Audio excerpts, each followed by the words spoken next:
Hi, నేను doctor K V Kishore Babu, senior consultant rheumatologist, Anvi hospital, Nellore. ఈ రోజు మనము రుమటాయిడ్ ఆర్థరైటిస్ గురించి తెలుసుకుందాం. ఈ రుమటాయిడ్ ఆర్థరైటిస్ అనేది దీర్ఘకాలంగా ఉండే కీళ్ల నొప్పుల వ్యాధి. దీన్నే మనము సాధారణంగా కీళ్ల వాతం అని చెప్తా ఉంటాం. సో దీంట్లో ఏమవుతుంది అంటే కీళ్లలో ఇన్ఫ్లమేషన్ అనేది ప్రారంభమై కీళ్ల చుట్టూ క్రమంగా నొప్పి, వేడిని కలిగిస్తాయి ఇనిషియల్ గా. ఆ తర్వాత కీళ్ల లోపల ఉండే మెత్త పదార్థం కార్టిలేజ్ అనేది అరిగిపోయి కార్టిలేజ్ డ్యామేజ్ అయిపోవడము, తర్వాత దాని చుట్టూ ఉండే ఎముకలు డ్యామేజ్ అయిపోయి క్రమంగా వంకర్లు రావడము అట్లా స్టార్ట్ అవుతుంది. ఈ వ్యాధి ఎక్కువగా స్త్రీలలో వస్తుంది. 30 నుంచి 50 సంవత్సరాల వయసు ఉండే స్త్రీలలో ఎక్కువగా వస్తుంది. ప్రపంచ జనాభాలో దాదాపుగా 1%, అంటే ప్రతి 100 మందిలో ఒకరికి ఈ వ్యాధి ఉందన్నమాట. ఈ వ్యాధి రావడానికి గల కారణాలు ఏమిటి? ఈ వ్యాధి ఎందుకు వస్తుంది అనేది నిర్దిష్టమైన కారణాలు తెలియవండి. 50% ఆఫ్ కేసెస్ లో జన్యువులతో అసోసియేట్ ఉంటుంది, అంటే జీన్స్ తోటి అసోసియేట్ ఉంటుంది. అంటే మనకి వంశపారంపర్యంగా ఈ జబ్బు రావడానికి అవకాశాలు ఎక్కువగా ఉన్నాయి. వీటితో పాటుగా పొగాకు, స్మోకింగ్ కానీ, బీడీ సిగరెట్ తాగడము, పొగాకు నమలడము వీటి వల్ల రావచ్చు. ఇది ఒక రిస్క్ ఫ్యాక్టర్. చిగుళ్ళ ఇన్ఫెక్షన్ రావడము, తర్వాత కొన్ని రకాల వైరస్ ఇన్ఫెక్షన్లు, చికెన్ గున్యా వైరస్ కానీ, ఎప్స్టీన్ బార్ వైరస్ అంటాం. ఈ వైరస్ ఇన్ఫెక్షన్ వచ్చే వాళ్ళలో కూడా వ్యాధికి సంబంధించిన జన్యువులు ప్రేరేపితమై రావడానికి ఛాన్సులు ఎక్కువగా ఉన్నాయండి. ఇవి కాకుండా కొన్ని మనకి తెలియని అన్నోన్ రీజన్స్, అంటే ప్లాస్టిక్ వాడకం కావచ్చు, పెస్టిసైడ్స్, క్రిమి సంహారక మందులు కావచ్చు, తర్వాత పొల్యూషన్ కావచ్చు, వీటన్నిటి వల్ల కూడా కొన్నిసార్లు జన్యువులు ప్రేరేపితమై రావడానికి ఛాన్సెస్ అయితే ఉన్నాయి. కానీ శాస్త్రీయమైన ఆధారాలు, కంప్లీట్ ఆధారాలు అయితే ప్రస్తుతానికి లేవండి. సో ఈ వ్యాధి లక్షణాలు ఏంటి? ఈ వ్యాధి అనేది ఒక్కొక్కరిలో ఒక్కొక్క విధంగా ఉంటుంది, వ్యక్తికి మారిపోతూ ఉంటుంది. కానీ ప్రధానంగా ఈ వ్యాధిలో కీళ్ల నొప్పులు ఉంటాయి. కీళ్ల నొప్పులు అనేది సాధారణంగా చేతి వేళ్లు, కాలి వేళ్లు, అంటే కాలి కణుపుల్లో కానీ, చేతి కణుపుల్లో కానీ నొప్పులతో ప్రారంభమవుతాయి. యూజువల్ గా ఈ నొప్పులు ఈ జాయింట్స్ లో ప్రారంభమవుతాయి. వీటి తర్వాత రిస్ట్ జాయింట్ కానీ, అంటే మణికట్టు, మోచేతులు, భుజాలు, తుంటి ఎముకలు, మోకాళ్ళు, గిరకలు, పాదాలు, అన్ని జాయింట్స్ ఎఫెక్ట్ అవుతాయి. కొన్నిసార్లు ఈ టీఎం జాయింట్ అంటే టెంపరో మాండిబులర్ జాయింట్ అంటాం, అంటే నోరు తెరవడానికి ఇబ్బందిగా కలగడం, ఈ జాయింట్స్ కూడా ఎఫెక్ట్ అవడానికి ఛాన్సెస్ ఉన్నాయండి. ఇవన్నీ కూడా, ఈ నొప్పులు అనేవన్నీ కూడా రాత్రి వేళల్లో, సాయంత్రం నుంచి మొదలై, రాత్రి నుంచి మొదలై తెల్లవారుజాము వరకు బాగా ఎక్కువగా ఉంటాయి. నిద్ర లేచిన 1 గంట వరకు కొంచెం శరీరం అంతా కానీ, చేతులు కానీ, కాళ్ళు కానీ అంతా బిగుసిపోయినట్టుగా అనిపిస్తుంది. తర్వాత కొన్నిసార్లు చేతుల్లో తిమ్మిర్లు కూడా వచ్చేస్తాయి. 1 గంట తర్వాత కొంచెం మనకి ఫ్రీ అయినట్లుగా అనిపిస్తుంది. తర్వాత మన పనులు మనం చేసుకోవడానికి కొంత వీలవుతుంది. కానీ నొప్పులు అనేవి కంటిన్యూగా 24 అవర్స్ ఉండొచ్చు. తర్వాత ఈ కీళ్ల నొప్పులు వాపులు కలిగిస్తాయండి.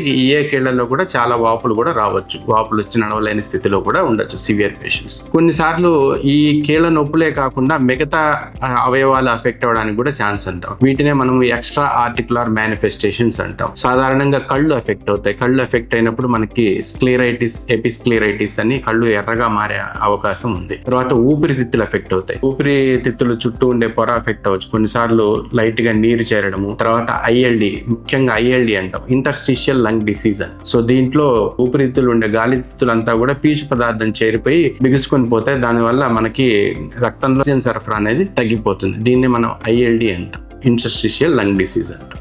తర్వాత కొన్నిసార్లు నరాలు ఎఫెక్ట్ అవుతాయి, పెరిఫెరల్ న్యూరోపతి అంటాం. కొన్నిసార్లు పుండ్లు ఏర్పడతాయి, క్రానిక్ గా పుండ్లు ఏర్పడతాయి, వాస్కులైటిస్ అంటాం. రక్తనాళాలు ఎఫెక్ట్ అవడం వల్ల వాస్కులైటిస్, కాళ్ళ చివరిలో కానీ, కాళ్ళల్లో కానీ పుండ్లు రావచ్చు. ఇవి కాకుండా ఆస్టియోపోరోసిస్ అంటాం. ఆస్టియోపోరోసిస్ అంటే ఈ దీర్ఘకాలము ఈ వ్యాధి ఉండడం వల్ల ఎముకలు లోపల బలహీనపడిపోయి ఎముకలు పెలుసుగా మారిపోతాయి. అంటే ఈ మన చిన్న దెబ్బలకి ఎముకలు ఫ్రాక్చర్ అవడానికి ఛాన్సెస్ అనేది ఎక్కువగా ఉంటుంది. తర్వాత కళ్ళు, నోరు పొడిబారడము, దీన్నే సెకండరీ షోగ్రెన్ సిండ్రోమ్ అంటాం. తర్వాత పెరికార్డైటిస్, గుండె చుట్టూ ఉండే పొర ఎఫెక్ట్ అవ్వచ్చు, పెరికార్డైటిస్ ఉంటాయి. దీంతో పాటుగా ఈ వ్యాధిలో సాధారణ ప్రజల కంటే కూడా గుండెపోటు రావడానికి ఛాన్సెస్ చాలా ఎక్కువగా ఉంటాయి. ఎందుకంటే లోపల ఉండే ఇన్ఫ్లమేషన్ వల్ల ఈ వ్యాధి గుండెపోటు రావడానికి ఛాన్సెస్ కూడా చాలా పెరిగిపోతాయి. సో కరోనరీ ఆర్టరీ డిసీజ్ అంటాం దీన్ని. ఈ ఛాన్సెస్ కూడా చాలా ఎక్కువగా ఉంటాయి. దీంతో పాటుగా ఈ పేషెంట్స్ కొన్నిసార్లు మనకి నిస్సత్తువుగా ఉండడము, జ్వరం వచ్చినట్లుగా ఉండడము, తర్వాత ఆకలి కొంచెం తగ్గిపోవడము, వెయిట్ లాస్, బరువు తగ్గిపోవడం కూడా ఉంటాయి. ఈ లక్షణాలు కూడా ఉంటాయి. సో ఈ వ్యాధిని ఎలా గుర్తిస్తారు? సో దీనికి డెఫినెట్ డయాగ్నోసిస్ అనేది, కరెక్ట్ గా డయాగ్నోసిస్ అనేది వ్యాధి లక్షణాలను బట్టి ఎక్స్పర్ట్ అయిన డాక్టర్ రుమటాలజిస్ట్ యూజువల్ గా వ్యాధి లక్షణాలను బట్టి దీన్ని డయాగ్నోస్ చేస్తాను. ఈ వ్యాధి లక్షణాలతో పాటుగా కొన్ని రకాల బ్లడ్ టెస్ట్లు కూడా అవసరం అవుతాయండి. బ్లడ్ టెస్ట్లు వచ్చేసి మనకి రుమటాయిడ్ ఫ్యాక్టర్ అంటాం, ఆర్ఏ ఫ్యాక్టర్ అంటా ఉంటారు. Rheumatoid factor, anti CCP antibodies అంటాము, తర్వాత ఏఎన్ఏ యాంటీ న్యూక్లియర్ యాంటీబాడీస్, తర్వాత కొన్ని రకాల ఈఎస్ఆర్, సిఆర్పి, ఇవన్నీ ఇన్ఫ్లమేటరీ మార్కర్స్ అంటాం. కొన్నిసార్లు అవసరమైతే ఎక్స్రేలు, ఒకవేళ ఊపిరితిత్తులు ఇన్వాల్వ్ అయినాయంటే కొన్నిసార్లు CT scan, chest CT scan, ఇవన్నీ కొన్ని రకాల పరీక్షలు చేసి కేవలం వ్యాధి లక్షణాలే ఇంపార్టెంట్, దాంతో డయాగ్నోస్ చేస్తారు. వీటిని సపోర్టివ్ గా తీసుకొని డయాగ్నోసిస్ అనేది చేస్తారు. సో ఈ వ్యాధికి ట్రీట్మెంట్ ఎలా ఉంటుంది? ఈ వ్యాధికి ట్రీట్మెంట్ 2 రకాలుగా ఉంటుందండి. సో మన ట్రీట్మెంట్ పద్ధతిని 2 రకాలుగా విభజించవచ్చు. ఫస్ట్ వచ్చేసి వ్యాధి లక్షణాలు తగ్గించేవి, రెండోది వచ్చేసి వ్యాధి ప్రక్రియ మార్చే మందులు. వ్యాధి లక్షణాలు తగ్గించడం అంటే కీళ్ళ చుట్టూ ఉండే నొప్పి, వాపు తగ్గించేయండి. దీనికి మెయిన్ గా 2 రకాలు వాడతారు మెయిన్ గా. సో పెయిన్ కిల్లర్స్ అంటాం, non steroidal anti inflammatory drugs ఒకటి, రెండోది కార్టికోస్టిరాయిడ్స్ అంటాం. ఇవి మనకి కీళ్ళ నొప్పులు, వాపులు ఎక్కువగా ఉన్నప్పుడు ఇవి ఇచ్చినప్పుడు ఏమవుతుందంటే, ఇవి తీసుకున్నప్పుడు మనకి వెంటనే ఉపశమనం అనేది లభిస్తుందండి. కానీ ఇది ఒక్కటే ట్రీట్మెంట్ కాదండి. చాలా మందికి ఇదే అపోహ ఉంటుంది. అల్లోపతిక్ మెడిసిన్ వాడితే ముందు స్టిరాయిడ్ వాడతారు, పెయిన్ కిల్లర్స్ వాడతారు, అదే వాడతారు, ఒక సంవత్సరాలు వాడుతూ ఉండాల్సి వస్తుందండి. ఇది అసలు ట్రీట్మెంట్ కాదండి. ఇది ఓన్లీ ఇమీడియట్ రిలీఫ్ కోసం మాత్రమే, కొన్ని రోజులు మాత్రమే, కొంతవరకు మాత్రమే ఆ లక్షణాలను బట్టి పెడతాం. రెండోది అసలైన మందుల్ని, వ్యాధి ప్రక్రియ మార్చే మందులు, వీటిని డిమార్ట్స్ అంటాం, disease modifying anti rheumatic drugs అంటాం. సో వీటిల్లో కూడా కొన్ని మూడు రకాలు ఉన్నాయి. కన్వెన్షనల్ సింథటిక్ డిమార్ట్స్ అని, తర్వాత టార్గెటెడ్ సింథటిక్ డిమార్ట్స్ అని, బయాలజిక్ డిమార్ట్స్ అని 3 రకాల మందులు ఉంటాయి. సో ఇవి ఏం చేస్తాయంటే స్లోగా ఇవి మనం దీర్ఘకాలం వాడాల్సి వస్తుందండి. వీటన్నిటిని కూడా ట్రీట్మెంట్ అనేది దీంట్లో దీర్ఘకాలంగానే ఉంటుంది. ఎందుకంటే ఇది దీర్ఘకాలిక వ్యాధి, క్రానిక్ డిసీజెస్ అంటాం, ఆటో ఇమ్యూన్ వ్యాధి, కాబట్టి ట్రీట్మెంట్ కూడా దీర్ఘకాలం అనేది ఉంటుంది. సో దీనికి కంప్లీట్ గా చికిత్స అనేది పూర్తిగా నయం కానప్పటికీ ఈ వ్యాధిని కంప్లీట్ గా అదుపులో చేసే మందులు అయితే చాలా వరకు మనకి అవైలబిలిటీలో ఉన్నాయి. సో ఈ సింథటిక్ డిమార్ట్స్ ఏం చేస్తాయంటే స్లోగా ఇవి మనం తీసుకున్న తర్వాత స్లోగా పనిచేస్తాయి 1-2 months లో. సో వ్యాధి ప్రక్రియని, వ్యాధికి అసలు కారణాన్ని తగ్గించేసేసి స్లోగా డిసీజ్ యాక్టివిటీ అనే దాన్ని మనకి తగ్గిస్తూ వస్తాయండి. సో ఇవి దీర్ఘకాలం తీసుకోవాల్సి వస్తుంది కాబట్టి వీటిని మనము రుమటాలజిస్ట్ సూచన లేకుండా ఈ మందులు వాడకూడదండి. ఈ మందులు వాడేటప్పుడు రెగ్యులర్ గా పరీక్షలు చేయించుకోవాలి. కొన్నిసార్లు రక్త కణాలు తగ్గిపోవడం కానీ, లివర్ ఎంజైమ్స్ పెరగటం కానీ ఉంటాయి. ఇవన్నీ తాత్కాలికం మాత్రమే అన్నమాట. సో ఇవి మనం చూసినప్పుడు వాటిని 2 వారాలు 3 వారాలు బ్రేక్ ఇచ్చేసి మళ్ళీ రీస్టార్ట్ చేస్తాం. అలా మనం వాడకుండా అదే పనిగా వాడుతూ ఉన్నామంటే, అది పరీక్ష చేసుకోకుండా అదే పనిగా మనం వాడుతూ ఉన్నప్పుడు ప్రాబ్లమ్స్ అనేవి వస్తాయి, వేరే ప్రాబ్లమ్స్ అనేవి వస్తాయి. ఈ మామూలు కన్వెన్షనల్ సింథటిక్ డిమార్ట్స్ కి తగ్గని వాటికి మనము కన్వెన్షనల్ సింథటిక్ డిమార్ట్స్ కు బెస్ట్ మెడిసిన్స్ చేసి మెథోట్రెక్సైట్ అంటాం. ఇది మెయిన్ డ్రగ్. తర్వాత వీటితో పాటుగా లెఫ్లూనమైడ్ అని, సల్ఫసాల్జిన్ అని, హైడ్రాక్సీ క్లోరోక్విన్ అని, ఈ మందులన్నీ కూడా ఈ కన్వెన్షనల్ సింథటిక్ డిమార్ట్స్ గ్రూప్ లో ఉంటాయి. గ్రూప్ వచ్చేసి టార్గెటెడ్ సింథటిక్ డిమార్ట్స్ అంటాం. సో వీటికి తగ్గని వాటికి యూజువల్ గా ఈ టార్గెటెడ్ సింథటిక్ డిమార్ట్స్ ని యాడ్ చేయడం అనేది జరుగుతుందండి. ఇవి కూడా నొప్పిని, తీవ్రతని తగ్గిస్తూ ఉంటాయి, వ్యాధి మూలాన్ని కూడా కొంచెం అదుపులో చేస్తూ ఉంటాయి. ఇవి కూడా దీర్ఘకాలం వాడాల్సి వస్తుంది. వీటికి కూడా తగ్గలేదు అంటే ఇప్పుడు బయాలజిక్ డిమార్ట్స్ అనేది వెళ్తామండి. ఈ బయాలజిక్ డిమార్ట్స్ అనేది కొంచెం కాస్ట్ ఎక్కువగా ఉంటుంది. ఇవి కూడా దీర్ఘకాలంగా వాడాల్సి వస్తుంది. ఇవి ట్రీట్మెంట్ రకాలండి. ట్రీట్మెంట్ తీసుకోకపోతే ఏమవుతుంది అది తెలుసుకోవాలి.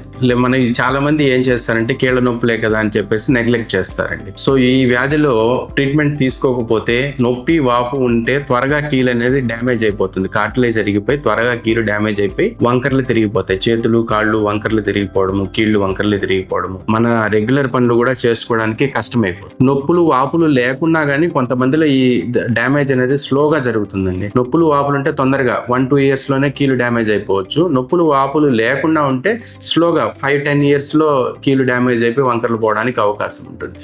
అదే కాకుండా ఈ ఎక్స్ట్రా ఆర్టికులర్ మేనిఫెస్టేషన్స్ అని చెప్పాం, అంటే వేరే అవయవాలు అఫెక్ట్ అవుతాయని చెప్పాం కదండి. అది ఈ ఛాన్సెస్ అనేది చాలా ఎక్కువ అయిపోతుంది. ఊపిరితిత్తులు అఫెక్ట్ అవడానికి కానీ, తర్వాత గుండె జబ్బు రావడానికి కానీ, తర్వాత ఈ నోరు ఎండిపోవడం, ఈ ఆస్టియోపోరోసిస్, ఎముకలు బలహీనపడడం, ఈ లక్షణాలన్నీ కూడా పెరిగిపోతూ ఉంటాయి అన్నమాట. ఈ లక్షణాలు రావడానికి ఎక్కువగా ఛాన్సెస్ పెరిగిపోతూ ఉంటాయి. సో అవి కానీ మనం సరైన సమయంలో కానీ చికిత్స స్టార్ట్ చేసామంటే కీళ్ళు వంకరలు పోకుండా కాపాడొచ్చు, ప్లస్ ఈ ఎక్స్ట్రా ఆర్టికులర్ మేనిఫెస్టేషన్స్ రాకుండా కూడా మనం చాలా వరకు నివారించవచ్చు.